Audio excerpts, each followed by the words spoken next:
नमस्कार मित्रांनो, या आपल्या स्टोरी वर्ल्ड चॅनलवर तुमचे मनापासून स्वागत. कसे आहात? आनंदात ना? आमचा पक्या हरून नरीगडी, तो सुद्धा नेहमी आनंदातच असायचा. पण आज त्याच्याशी अचानक भेट झाली. मी ऑफिसच्या कामानिमित्त मोठ्या कंपनीत गेलो होतो. आमचं प्रोजेक्ट समोरील कंपनीच्या इतर वरिष्ठ अधिकाऱ्यांकडून अप्रूव्ह झालं होतं. पण मालक प्रकाश कुलकर्णी हे नुकतेच विदेशातून आलेले होते. आता शेवटचा टप्पा होता. कुलकर्णींचा अप्रूव्हल आले म्हणजे माझं वर्षभराचं टार्गेट लवकरच कंप्लीट होणार. दिवाळीत घसघशीत बोनस, इन्क्रिमेंट आणि इतर बरेच फायदे मिळणार. हे स्वप्न उराशी बाळगून मी गेलो कुलकर्ण्यांना भेटायला. भेटीचं सर्व सोपस्कार पार पाडून त्यांच्या केबिनपर्यंत पोचलो. तुम्हाला काय सांगू, मनात खूप अनामिक भीती वाटत होती. एवढ्या मोठ्या व्यक्तीला भेटायचं, वरून त्याला कन्व्हिन्स करायचं. कॅबिनचे दार पुश करत आत डोकावून म्हणालो, मे आय कम इन सर? त्यांनी माझ्याकडे न पाहता फाईलमध्ये पाहत इशाऱ्यानं या म्हटलं. आमच्या प्रोजेक्टचीच फाईल चाळत होते. मी बसलो. त्यांचं आपलं खाली मान खालून सर्व नीट वाचन सुरू होतं. 5-1 मिनिटांनी मान वर करून माझ्याकडे पाहिले. माझ्या तोंडून निघाले, पक्या, लेखत तू? Don't be excited mister Santosh, let's discuss about project. त्याने अगदी शांतपणे म्हटलं. मी आपलं खजील होऊन म्हणालो, ओ सो सॉरी. नंतर माझ्या मनावरचं दडपण कमी झालं. संपूर्ण प्रोजेक्ट मी नीट डिस्क्राईब केले. कुलकर्णी इम्प्रेस झाला हे जाणवलं. नेक्स्ट मीटिंगसाठी माझ्याकडून नंबर घेतला. आमच्यामध्ये या ऑफिशियल संभाषणाव्यतिरिक्त अन्य काहीच बोलणं झालं नाही. मी निघालो.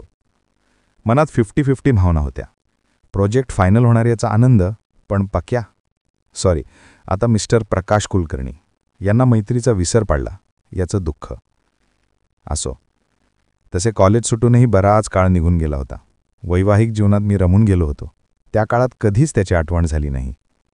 आता अशी भेट झाली तर मन उगाच अपेक्षा करू लागलं. ते दिवस आठवले. पक्या आणि त्याची स्लँग भाषा, एकदम गालावर हसू आलं. आई शपथ तुम्हाला सांगतो, आधी आमचं मराठी भाषावर प्रभुत्व होतं, पण आता वाट लावली ती पक्यानं. असभ्य भाषा, ज्याला आपण स्लँग म्हणतो, ती शिकलो पक्याकडून. पक्या विदर्भाचा, स्वतः होबासखोर, पण आम्हाला नेहमी म्हणायचा, लेका तुम्ही पुण्या मुंबईचे लोक फार होबासक्या मारता. आधी आम्हाला नाही कळलं की जास्ती शहाणपणा शिकवणे म्हणजे होबासक्या मारणे. आखाड पार्टी त्यांनी इथे पहिल्यांदाच अनुभवली. दुसऱ्या दिवशी मित्राला फोन, अबे शर्या, लेका तुला सांगतो, काल आखाड पार्टीत चिकन होतं.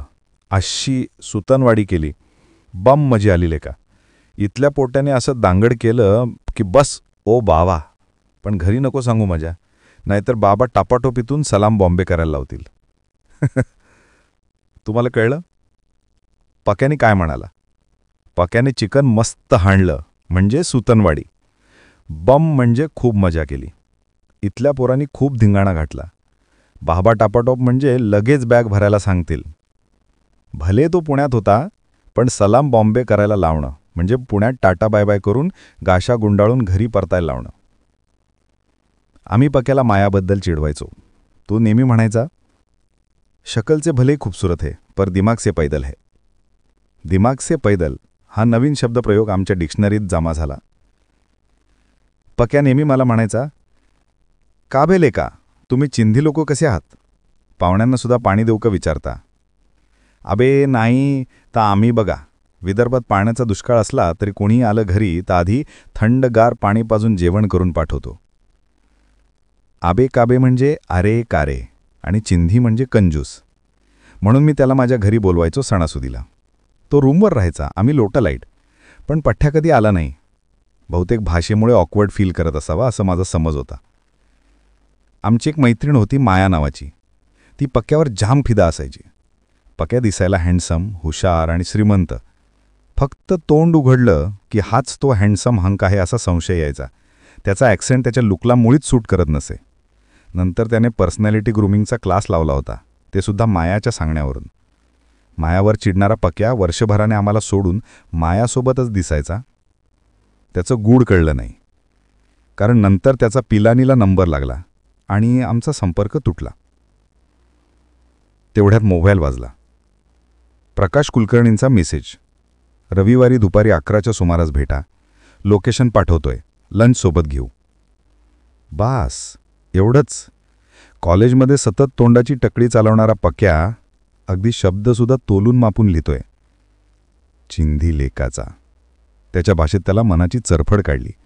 मी सुद्धा फक्त थम्सअप केलं. म्हणजे हे तर नक्की झालं की प्रोजेक्ट फायनल करणार असेल. पण रविवारी का? पुन्हा मनात किडे सोडून दिले होबासरावांनी. रविवारची मी वाट पाहत होतो. बायकोला उगाच संशय आला. तिला समजावून सांगण्यात शनिवारचा अर्धा दिवस गेला.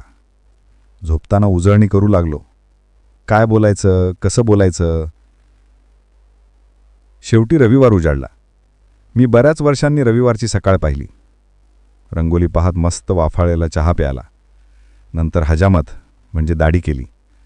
हजामतवरून आठवलं, पक्या कोणता शब्द कुठे फिट करेल सांगता यायचं नाही. माझा दुसरा मित्र सुनील शहा शांत बसलेला मी पाहिला. म्हणालो, काय सुनील शेठ, तुम्ही मूग गिळून गप्प का बसलात? त्यावर पक्या उत्तरला, आज त्यांची बिशपाण्याची हजामत झाली. मी डोक्यावरून बाउन्सर गेल्यासारखा चेहरा केला. अबे, म्हणजे प्रोफेसर शास्त्रींनी त्याला चांगला झापलाय. मी दाढी करता करता पुन्हा हसलो. बायकोनं पुन्हा संशयित नजरेनं मला पाहिलं. मी लक्षच दिलं नाही, नाहीतर पुन्हा का हसला त्याचं उत्तर देत बसावं लागेल. नंतर आंघोळ, देवपूजा, हलकासा नाश्ता आणि भाजी बाजार हे सर्व 10 वाजेपर्यंत आटोपलं. जाताना फॉर्मल की कॅज्युअल घालून जावं प्रश्न पडला. शेवटी फॉर्मल घालूनच जावं असं ठरवलं. मी आपली कार काढली आणि पाठवलेल्या लोकेशनवर जायला निघालो. पाऊणपासात एका मोठ्या बंगल्यात समोर येऊन पोचलो. मोठ्या अक्षरात कुलकर्णीज रेसिडेन्स असं लिहिलं होतं. आत जायला गेटकीपरनं सहज सोडलं. मे बी पक्या भादरला असेल. भादरणं म्हणजे पोटात काही राहत नाही, आपलं बोलून टाकणं. आत गेलो. पक्या कॅज्युअल ड्रेसमध्ये होता. मला पाहून कडकडीत मिठी मारली. नंतर मला बसायला सांगितले. काय लेका, किती मिस केलं तुम्हाला. वाटलं आता कधी भेट होईल की नाही आपली. मी गहिवरलो. म्हणजे आपला पक्या नाही बदलला, जागा चुकीची होती. थँक्यू मित्रा, मला वाटलं ही ऑफिशियल मीटिंग आहे. काही लेका, रविवारी कोण काम करतं बे. चल, तुझी वहिनीसुद्धा उत्सुक आहे तुला भेटायला. त्या ओळखतात मला? मी आश्चर्यानं विचारलं. त्यावर तो म्हणाला, तुझीच तर कृपा आहे असं म्हणून त्यानं आपल्या बायकोला आवाज दिला. डार्लिंग, बघ कोण आलंय. एक सुंदर स्त्री बाहेर आली. डिसेंट पंजाबी सूट, साजेसी स्टेप कट, स्वतःला अजूनही मेंटेन ठेवलेला. माया? मी आश्चर्यानं म्हणालो. हो संतोष, काय म्हणतोस? तुला सांगू, पॅकीनं मला सांगितलं ना तर मला कधी तुला भेटू असं झालंय. मायाचा चेहरा आनंदानं दिसत होता. संतोष, आणि सर्वप्रथम खूप खूप थँक्यू. मी म्हणालो, ते कशासाठी? आम्हाला भेटविण्यासाठी. मला नाही समजलं. माझ्या प्रश्नार्थक चेहऱ्याकडे बघून पक्या म्हणाला, तू नाही का मला सणासुदीला मायाकडे ये मायाकडे ये असं म्हणायचास? मी बोललो, पण तू आलाच नाहीस मायाकडे. आहा साहेब, मला बोलवून स्वतःच गायब. माया मोठ्यानं हसायला लागली. ओहो, आत्ता कळलं. पॅकी, संतोष असं म्हणायचा की मायाकडे ये म्हणजे माझ्याकडे ये. बऱ्याच पुणेकर मुंबईकरांना मायाकडे म्हणायची सवय आहे. अरे आपला तो मराठी हिरो, त्याला पण मायाकडे म्हणायची सवय आहे. बापरे, अर्धा आयुष्य गेल्यावर उकल झाली. या गैरसमजामुळे तुम्ही दोघं भेटले तर. नंतर मग आमच्या मस्त गप्पा झाल्या. मी त्याला घरी जेवायचं आमंत्रण देत म्हणालो, पुढच्या रविवारी मायाकडे जेवायला यायचं. तर श्रोते हो, स्लँग भाषेची गंमत काही वेगळीच असते. तुम्हाला कशी वाटली कथा नक्की सांगा. आपल्या प्रतिक्रिया अवश्य देत जा.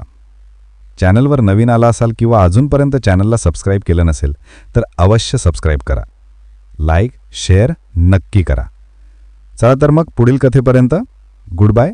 जय हिंद, जय महाराष्ट्र.